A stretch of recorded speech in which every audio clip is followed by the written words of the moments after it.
to use that even a farmer could master it.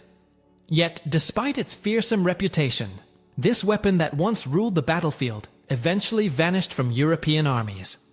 The reasons for its fall tell us a deeper story about how technology, tactics, and society reshaped the way wars were fought. Number 1. The first rise of the crossbow. Long before late medieval commanders weighed the merits of longbow volleys and early gunpowder, the crossbow had already reshaped European warfare by making concentrated, armor-piercing firepower available to ordinary infantry. Its deeper roots lay outside medieval Europe in the ancient Mediterranean and China. But by the 10th–11th centuries, it re-emerged across Latin Christendom in recognizably medieval form. A short, powerful bow, set transversely on a stock, guided by a groove, held by a seer, and released by a trigger. What distinguished it from handbows wasn't just engineering elegance.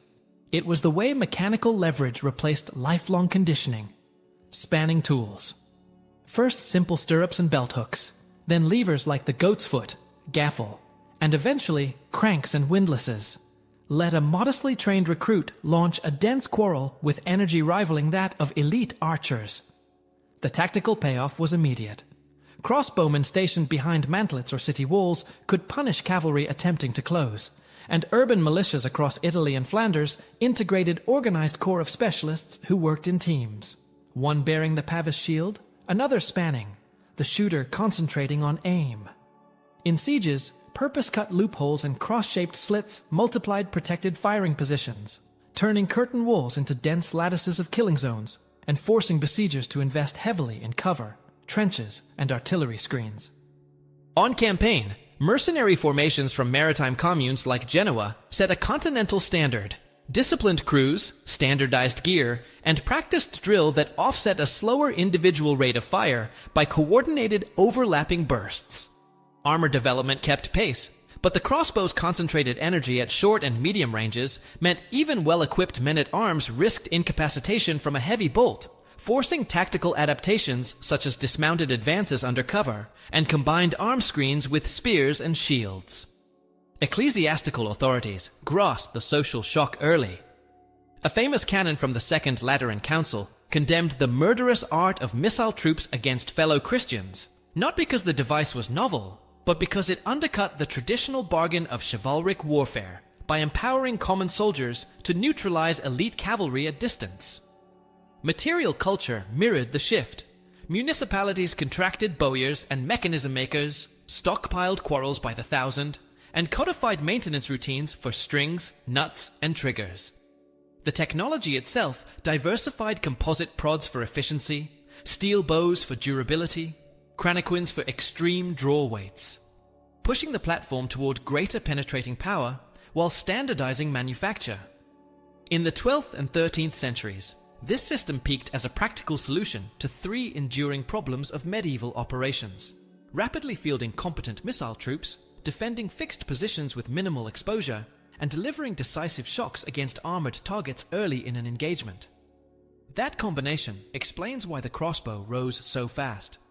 Not as an exotic curiosity, but as the most scalable, urban-friendly, and institutionally manageable missile technology of its day. Number 2. The hidden weaknesses. The reputation of the crossbow as a terrifying weapon often hides the very real shortcomings that limited its long-term usefulness. Medieval chroniclers loved to describe bolts punching through shields and armor, but in practical terms, the crossbow had problems that commanders could not ignore. The most pressing issue was the rate of fire. A practiced English longbowman might shoot a dozen arrows in the time it took a crossbowman to reload only 2 or 3 bolts. On a battlefield where momentum and shock were everything, this difference mattered. A storm of arrows raining down could scatter cavalry formations and sap their confidence, while crossbow bolts, though powerful, arrived in smaller numbers and with longer pauses between volleys. Reloading was not a simple matter of pulling back a string. Crossbows were built with such immense draw weight that few men could span them with their bare hands. Early models required a metal stirrup at the front. The soldier planted his foot inside, leaned back, and used all his strength to crank the string into place.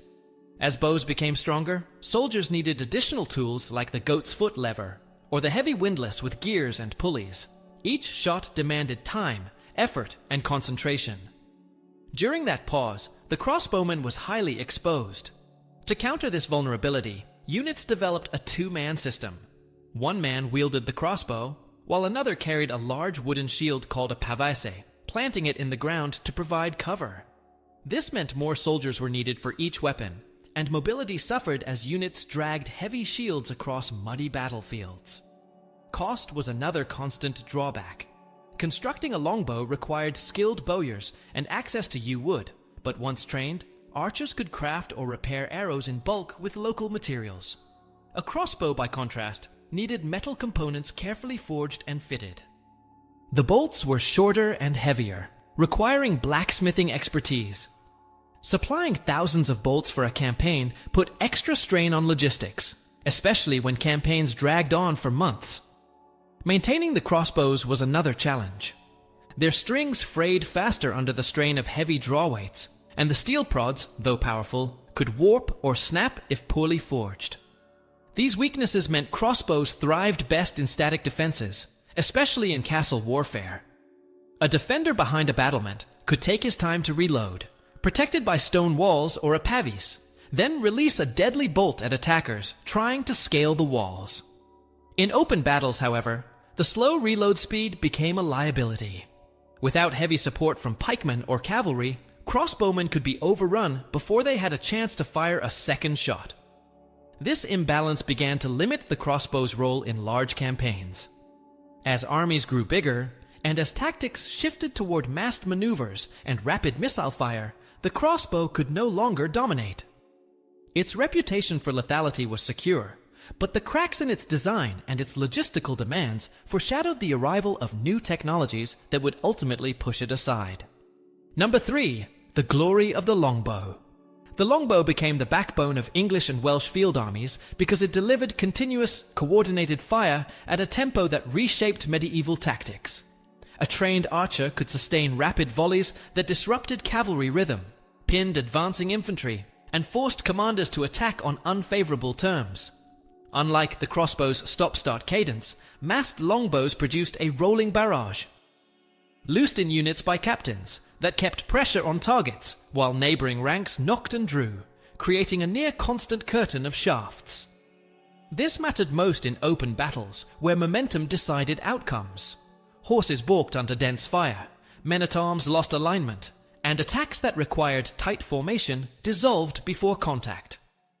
The system worked because it was more than a bow. It was a state-supported discipline.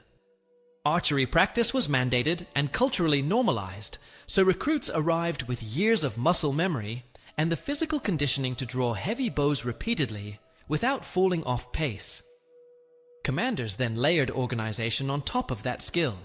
Files of archers deployed on the flanks, or slightly forward of the men-at-arms, hedged by stakes driven into the ground to blunt cavalry, with ditches, mud, and narrow fronts deliberately chosen to choke enemy mass. At Crécy and Agincourt, these ingredients aligned elevated or constricted ground, defensive stakes, and relentless volleys that struck horses, unarmored gaps, and visors at short range, showing how the bow's effect depended on terrain and drill as much as raw penetration. Logistically, the platform scaled well. Bows were lighter to transport than crossbow frames and windlasses. Strings could be changed quickly, and arrows assembled by specialized fletchers were bundled in sheaves for predictable supply. Wet weather threatened any string, but archers carried spares, stowed under caps or coats, and the absence of gearing meant fewer points of failure in heavy rain. Cost dynamics also favored breadth. Once a longbow culture existed, outfitting large bodies of archers was cheaper per shooter than issuing complex mechanical weapons.